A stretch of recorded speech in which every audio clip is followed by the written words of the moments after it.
Now, European leaders are meeting in Brussels again tomorrow to discuss what to do about the tide of refugees trying to enter Europe. For one country, the crisis has become a big factor in their general election. Poland goes to the polls in 10 days' time. Many of the parties there are talking tough on the issue, reflecting the many Poles who are sceptical about the wisdom of taking in more people. The leader of the right-wing Law and Justice Party, the current frontrunners, has described refugees as parasites, which led critics to accuse him of using the language of the Nazis. The World Tonight's Paul Moss has been to Warsaw to witness a rather heated campaign.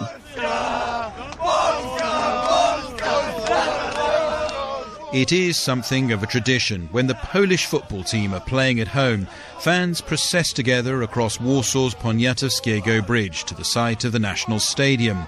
I joined them on the evening of a European Cup tie.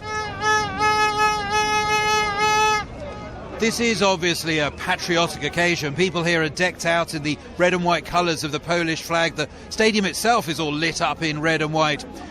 But talk to some of the football fans here and they'll tell you that pride in their nation means that Poland needs to exclude people from other nations, and in particular exclude refugees. We're proud of our country, we're proud of our nation, we're proud of our culture, and we shouldn't let them in. They are not running away. You know what? We work very hard. They don't. They want everything for free. We don't like that people. Do you think refugees should be allowed to come to Poland? I would have to say no. As in, we, as a Polish country, we want to defend our religion, our country. It's not like racist or anything, but just we want to keep our country to be a Christian 100%. What if they need help? What if they're running away from a war? I'm Polish. I have to look for Polish people first. The issue of refugees has taken centre stage in Poland's general election campaign. The socially conservative Law and Justice Party is hoping to regain power, and its leader, Beata Szydło, recently denounced the current government for agreeing to accept 2,000 people fleeing from Syria. Beata Szydło said it was a scandal that the government was letting the refugees in. Her party is particularly angry because the refugees are coming as part of a compulsory EU quota system. But one of its MPs, Jarosław Selin, made it clear to me they are also very wary of taking people in from outside Europe.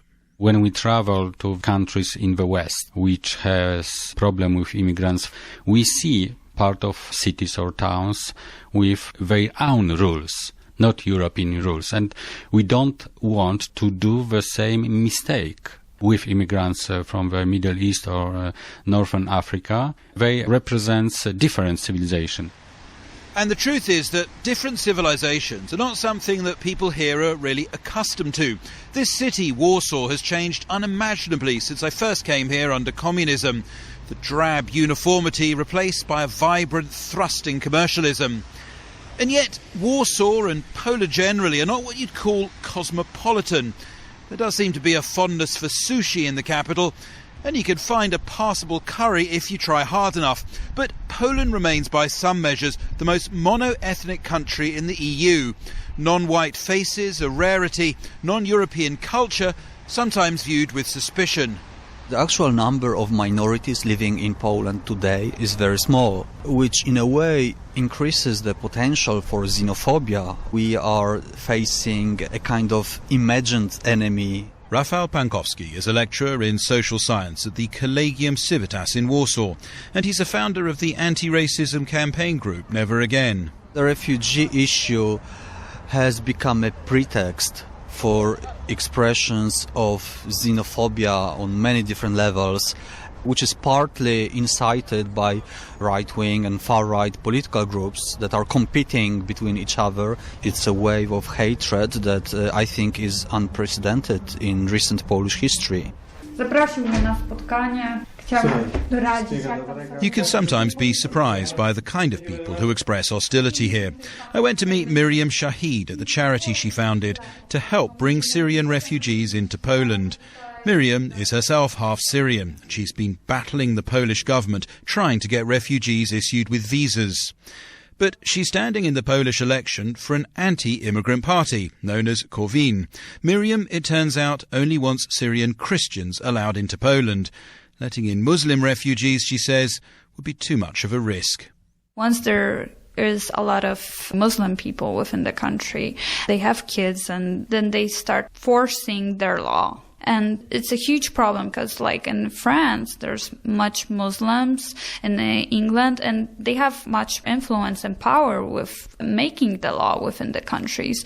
So I don't think Poland should let in Muslim refugees because it's a war. It's a religion war right now. Refugees who are Muslim are fighting a religious war or would fight a religious war if they came to Poland. We don't know when will it start, but once they will have enough power, once they will have enough people, it will start.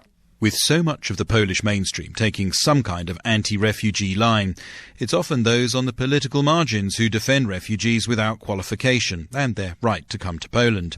Among their number is a new radical left party known as Together, or Razem, which is standing in the election for the first time and held its first conference this month. Razem takes a fairly straightforward leftist line. If only Polish people were given job security and a decent salary, then racism and other forms of xenophobia would disappear. But the Razem delegates I spoke to did also offer practical suggestions on how attitudes in this country might be changed, and indeed why they ought to be. We Poles were refugees once, and we were helped by many other countries, including Muslim ones.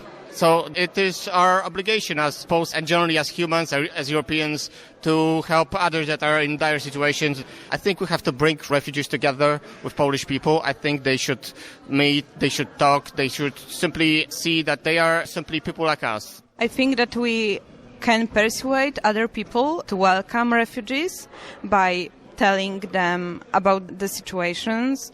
They are people escaping from war and hunger and all the terrible things that we don't want to have happen to us. That's a very optimistic outlook, if you don't mind me saying so. I mean, your idea is that you just have to tell people that refugees are suffering and they'll welcome them. Yeah, but if they don't want refugees in our country, they should see them on the streets, and that can change their attitudes. We want to have them in our country.